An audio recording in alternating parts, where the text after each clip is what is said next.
I'm Kayla Gaskins in Washington. The Trump administration set to ban transgender athletes from traveling to the U.S. to compete in sports.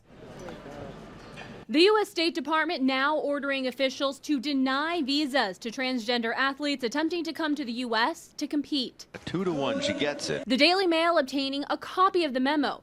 Reporting in it, Secretary of State Marco Rubio wrote, in cases where applicants are suspected of misrepresenting their purpose of travel or sex, you should consider whether this misrepresentation is material such that it supports an ineligibility finding. Meanwhile, Attorney General Pam Bondi threatening to sue California, Maine, and Minnesota if they don't comply with Trump's executive order barring transgender athletes from competing in women's sports. At a White House event this past Friday, Trump threatened Maine's federal funding during a tense exchange with their governor over the issue. You better comply because otherwise you're not getting any federal funding.